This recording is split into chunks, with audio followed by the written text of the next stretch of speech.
Hello guys, ए plus प्रतिभा classes में आपका फिर से स्वागत है। और आज हम पढ़ते हैं राजस्थान नवीन सामान्य परिचय। तो राजस्थान का क्या पढ़ेंगे आज? नवीन सामान्य परिचय। तो हेडिंग लगाइए, राजस्थान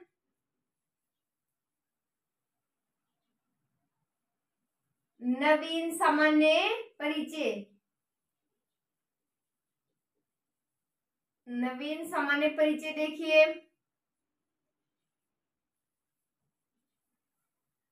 तो चलिए स्टार्ट करते हैं। तो देखिए, सबसे पहले हम इस नाम की उत्पत्ति देखते हैं, कहाँ से आया, क्या हुआ। तो राजस्थान का ऐतिहासिक परिचय हम देखें तो जैसे ऋग्वेद जो है उसमें राजस्थान के निकटवर्ती क्षेत्र में इसे क्या कहा गया है? ब्रह्मवर्त कहा गया है। तो लिखिए, ऋग्वेद में राजस्थान और इसके निकटवर्ती क्षेत्र को क्या कहा गया? ब्रह्मवर्त।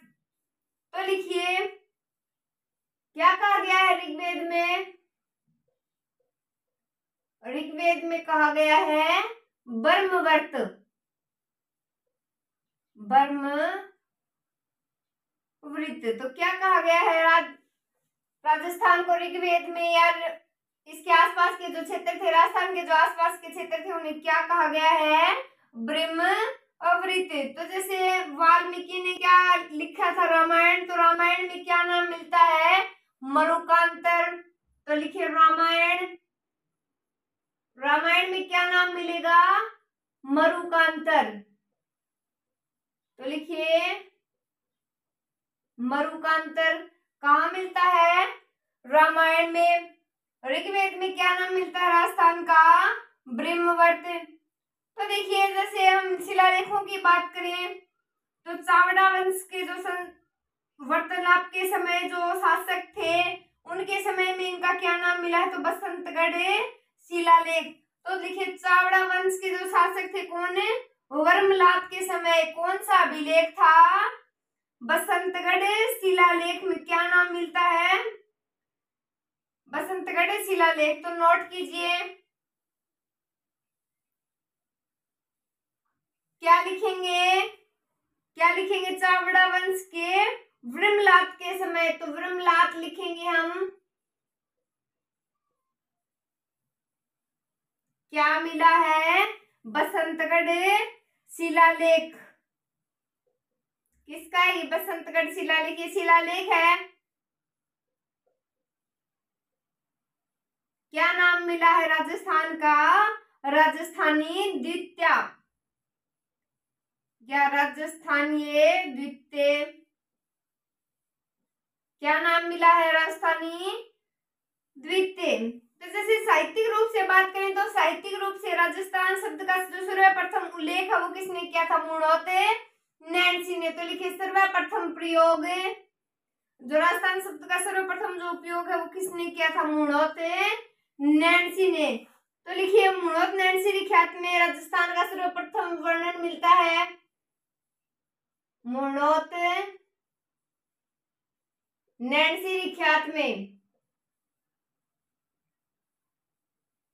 क्या मिलता है? सर्वप्रथम राजस्थान नाम मिलता है। क्या नाम मिला सर्वप्रथम इसमें? सर्वप्रथम राजस्थान नाम मिलता है। इसके अतिरिक्त हम बात करें तो वीरभान ने क्या लिखा था? उसके द्वारा क्या रचित है? राज रूपक। तो राज रूपक में भी क्या मिलता है? राजस्थान का राजस्थान नाम मिलता है। तो देखिए, नोट कीजिए, राजस्थान शब्द का उल्लेख में कहाँ मिलता है?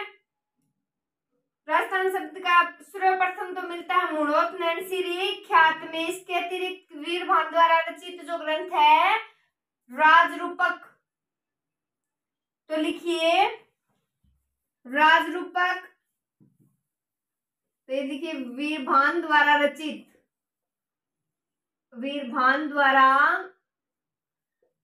में क्या मिलता है? वीरभान द्वारा रचित जो ग्रंथ है कौन सा? राजरूपक। इसमें भी क्या नाम मिलता है? राजस्थान का नाम राजस्थान ही मिलता है। तो देखिए, अन्य अगर हम बात करें तो भारतीय इतिहास में जैसे 7वीं से 12वीं शताब्दी के काल में राजपूत काल कहलाया। तो यहाँ जो राजपूत राजवंशों ने शासन किया था, इसी के आधार पर 1800 ईस्वी में जॉर्ज थॉमस द्वारा इस भूभाग को किस नाम से पुकारा गया? राजपूताना नाम से। तो पहले ये बात बाद में नोट करेंगे। एक बार ये देखिए, ऋग्वेद में क्या कहा गया राजस्थान को? ब्रह्मवर्त। नेक्स्ट देखिए, रामायण में क्या कहा गया? मरुकांतर। तो ब्रह्मलाद का जो बसंतगढ़ शिलालेख है उसमें क्या कहा गया? राजस्थानी द्वितीय। नेक्स्ट देखिए, मुड़ोत नैन्सी जो ख्यात है उसमें राजस्थान का सर्वप्रथम राजस्थान नाम मिलता है। इसके अलावा वीरभान द्वारा रचित जो ग्रंथ है कौन सा? जो राज रूपक है उसमें भी राजस्थान का नाम क्या मिलता है? राजस्थान। नेक्स्ट देखिए, नेक्स्ट बात करेंगे हम जॉर्ज थॉमस के बारे में। तो देखिए 1800 ईस्वी में किसके द्वारा? जॉर्ज थॉमस द्वारा इस भूभाग को क्या कहा गया? राजपूताना। जॉर्ज थॉमस द्वारा इस भाग को क्या कहा गया? राजपूताना। राजस्थान का जो भाग था उसे क्या कहा गया? राजपूताना शब्द का प्रयोग किया गया। तो जैसे कि आयरलैंड के निवासी हैं ये जॉर्ज थॉमस, ग्वालियर के मराठा सरदार दौलत खान सिंधिया के सैनिक, ये कमांडर भी थे।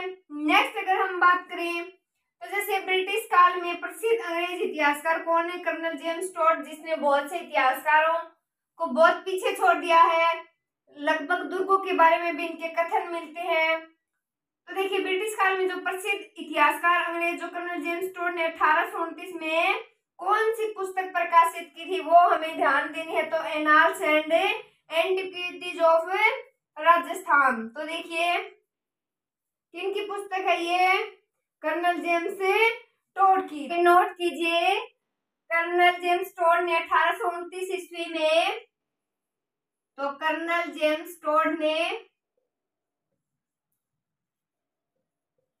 क्या क्या? कर्नल जेम्स टोड ने कब?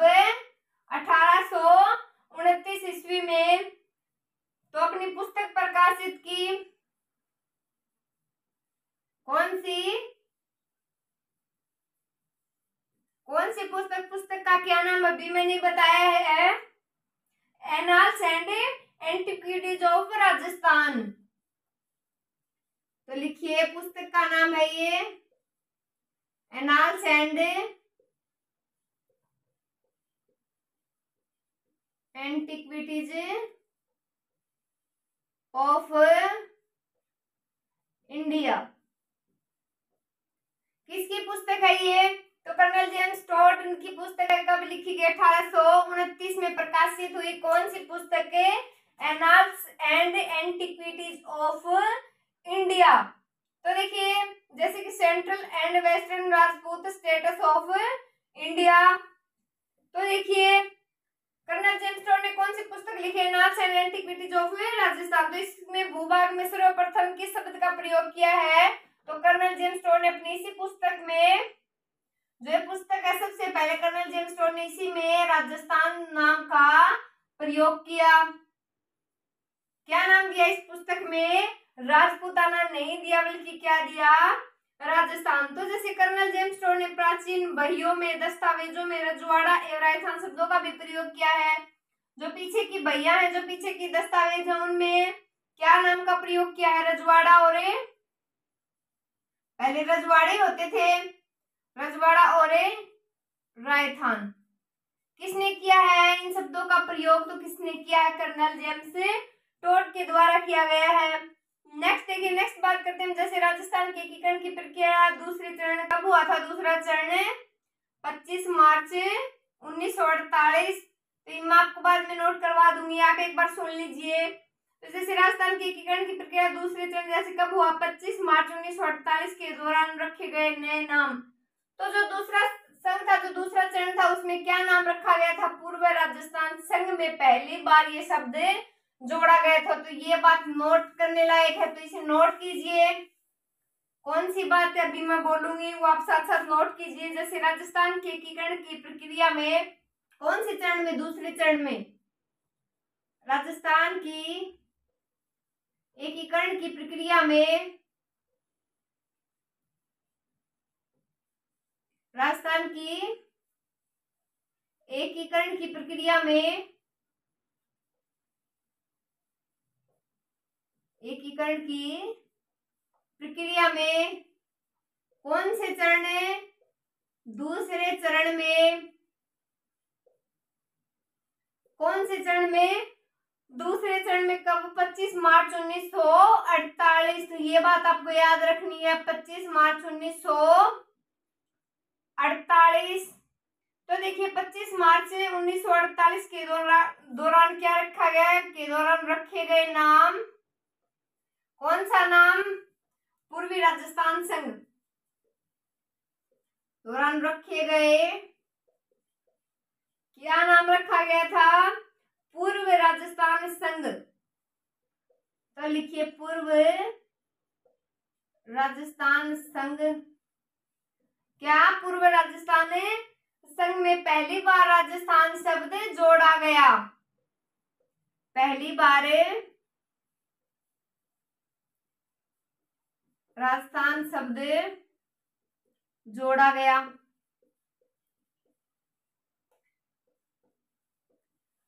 तो देखिए जब राजस्थान का एकीकरण चल रहा था तो राजस्थान के एकीकरण की प्रक्रिया के दूसरे चरण में 25 मार्च का दूसरी प्रक्रिया 25 मार्च 1948 के दौरान रखे गए क्या नाम है? पूर्व राजस्थान संघ में राजस्थान शब्द का पहली बार प्रयोग किया गया, राजस्थान शब्द को पहली बार इसमें जोड़ा गया। तो देखिए एकीकरण के चौथे चरण कब हुआ? चौथा चरण 30 मार्च 1943 को एकीकरण के अधिकांश कार्य पूर्ण हो जाने के उपलक्ष्य में 30 मार्च को राजस्थान दिवस से घोषित किया गया। ये तो हमें पता है कि राजस्थान दिवस कब मनाया जाता है, तो हम सबको पता है 30 मार्च को राजस्थान दिवस मनाया जाता है। लेकिन ये क्यों मनाया जाता है, क्या कारण है, ये कारण सबको नहीं पता है। तो आप ये कारण सबसे पहले नोट कीजिए। दूसरा चरण याद रहेगा ना, कब था दूसरा चरण? 25 मार्च 1948। तो फिर से बोलिए 25 मार्च 1948। अब एकीकरण के चौथे चरण की हम बात करते, जो इम्पोर्टेंट है वही मैं बता रही हूँ। कोई सातों के सातों चरण नहीं पढ़ने हैं जिसमें इम्पोर्टेंट घटनाएं हुई है, कुछ इम्पोर्टेंट क्वेश्चन है वही देखेंगे हम। तो देखिए एकीकरण के चौथे चरण में नोट कीजिए,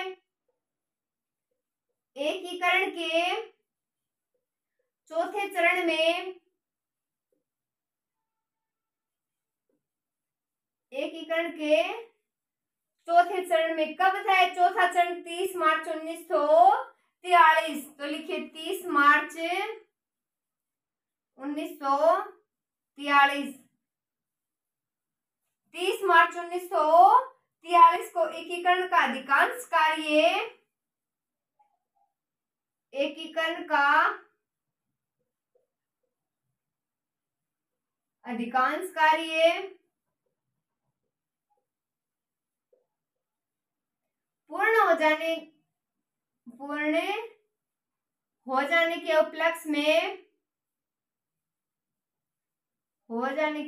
में राजस्थान दिवस मनाया जाता है। लिखिए उपलक्ष्य में राजस्थान दिवस मनाया जाता है। राजस्थान दिवस मनाया जाता है। तो देखिए एकीकरण के चौथे चरण में कब? 30 मार्च 1943 को एकीकरण के अधिकांश कार्य पूर्ण हो जाने के उपलक्ष्य में क्या मनाया जाता है? 30 मार्च को राजस्थान दिवस मनाया जाता है। नेक्स्ट देखिए अगर एकीकरण के छठे चरण की अगर हम बात करें तो कब हुआ था? 26 जनवरी 1950। तो नेक्स्ट बात आप नोट कर लीजिए, इसमें राजस्थान के एकीकरण के जो चौथा चरण था हमने पढ़ लिया है, कब? 30 मार्च 1943। दूसरा चरण मैंने कब बताया था आपको? 25 मार्च 1948। तो देखिए एकीकरण का छठा चरण अभी हम पढ़ेंगे क्या था इसमें। तो लिखिए एकीकरण के छठे चरण के दौरान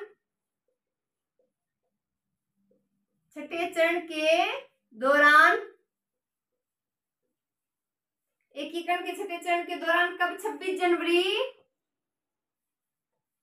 1950 50। कब? 26 जनवरी 1950 को राजस्थान शब्द को क्या संवैधानिक मान्यता प्राप्त हुई थी? तो ये बात आप नोट लगा कर लिख लीजिए। कब? 26 जनवरी 1950 को राजस्थान शब्द को या राजस्थान को संवैधानिक मान्यता प्राप्त हुई थी। संवैधानिक मान्यता प्राप्त हुई थी।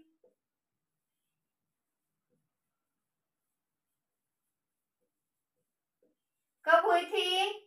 तो 26 जनवरी 1950 को जो राजस्थान शब्द है उसको संवैधानिक मान्यता प्राप्त हुई थी। तो 1 नवंबर 1956 को, तो लिखिए 1 नवंबर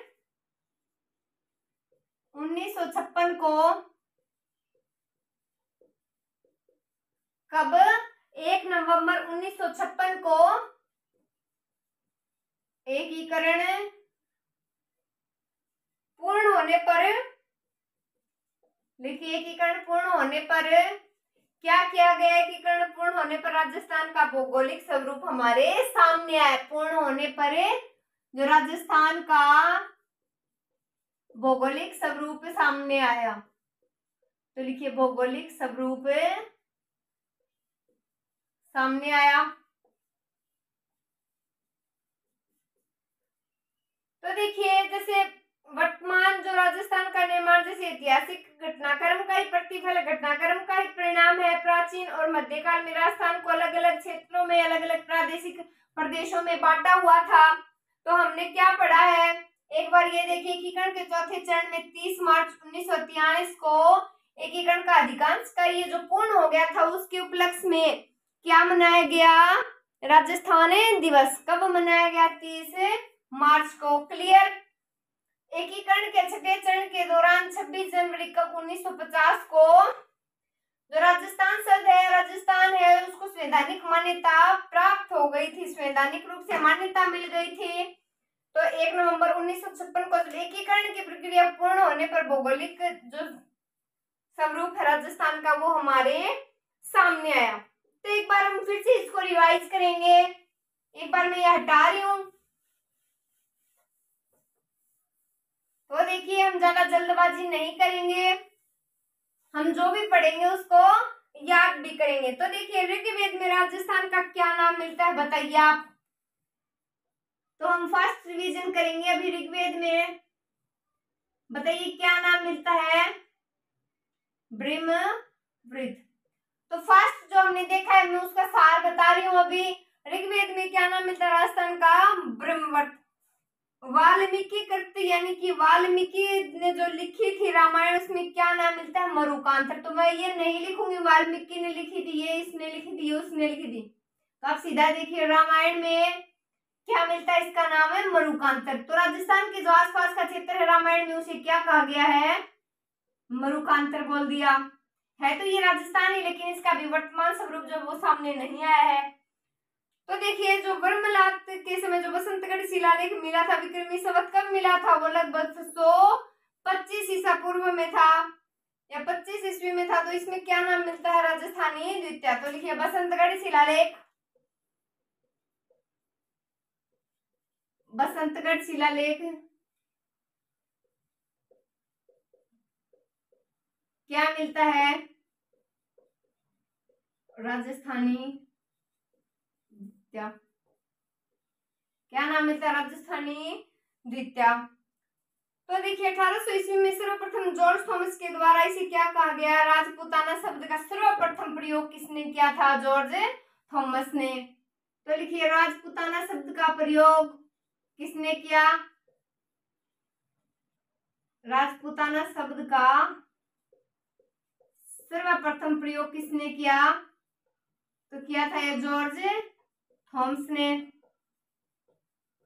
कब किया था जॉर्ज थॉमस ने इसका प्रयोग? तो 1800 ईस्वी मैंने बता दिया, ये बार बार लिखने की आवश्यकता नहीं है। नेक्स्ट देखिए जो मैंने क्या बताया था, जो ब्रिटिश काल के समय जो प्रसिद्ध इतिहासकार थे कौन थे? कर्नल जेम्स टॉड, जिसने बहुत से मत दुर्गों के बारे में भी दिए हैं।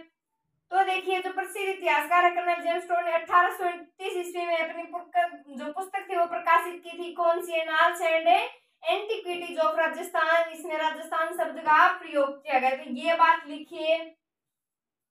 कर्नल जेम्स टोड की पुस्तक, ये भी कई बार पूछ लिया गया, सीधा लिख लीजिए। कर्नल जेम्स टोड की पुस्तक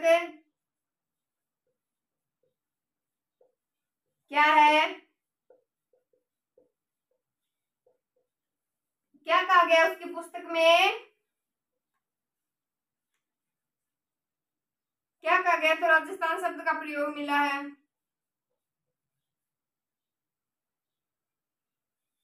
किसका प्रयोग मिला है?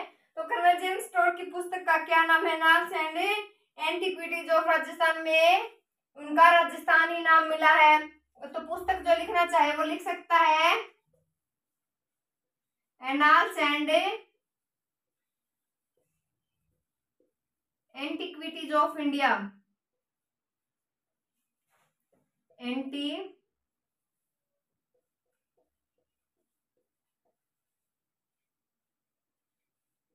एंटीक्विटीज ऑफ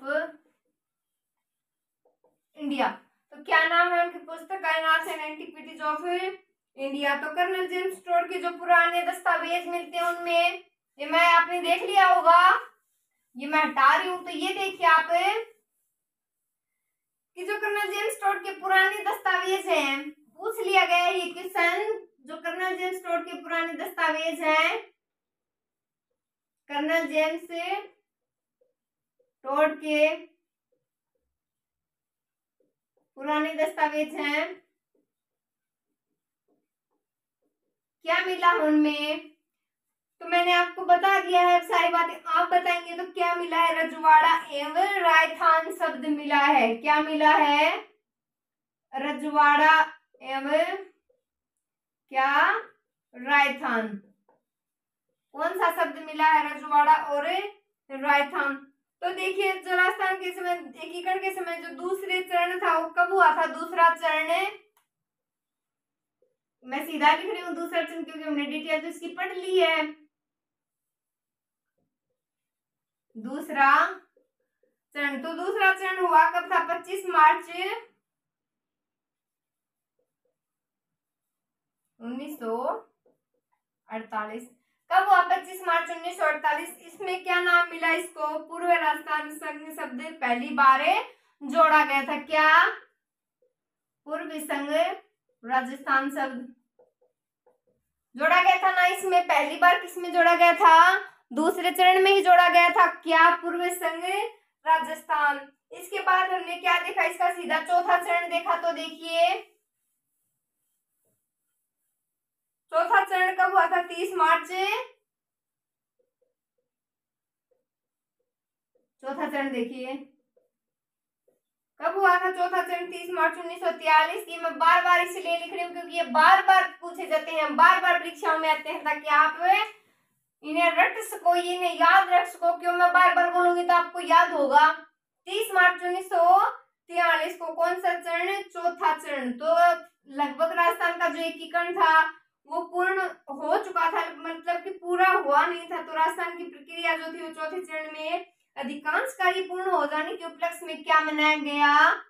30 मार्च को राजस्थान दिवस मनाया गया। कब मनाया गया? 30 मार्च को राजस्थान दिवस मनाया गया।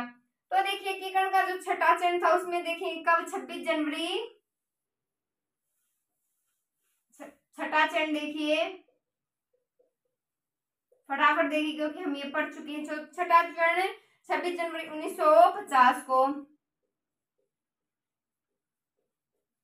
26 जनवरी 1950 को राजस्थान शब्द को एक संवैधानिक मान्यता प्राप्त हुई। कब हुई? छठे चरण में संवैधानिक मान्यता प्राप्त हुई। संवैधानिक मान्यता प्राप्त हुई छठे चरण में। तो 1 नवंबर 1956 को एकीकरण पूर्ण हो जाने के वर्तमान स्वरूप में राजस्थान अपने भौगोलिक स्वरूप में आया। तो देखिए, नेक्स्ट हम क्या पढ़ेंगे? जैसे प्राचीन नाम और वर्तमान स्थान। तो नेक्स्ट क्या पढ़ना है हमें? जो राजस्थान के जो प्राचीन नाम है, प्राचीन नाम और वर्तमान स्थान। जैसे कि मैं आपको समझा देती हूँ एक बार क्या पढ़ना है हमें। जैसे योदय है तो गंगानगर के जो आसपास के जो क्षेत्र है उसे क्या नाम से बोला गया, योदय क्षेत्र से बोला गया। जैसे अहिंद छतरपुर आपको शब्द कई बार मिलेगा, तो जो अहिंद छतरपुर है, जो प्राचीन नागौर का जो पार्ट है वो क्या मिलेगा आपको, अहिंद छतरपुर मिलेगा। तो ये बात हम नेक्स्ट वीडियो में करेंगे। आज के लिए बस इतना ही।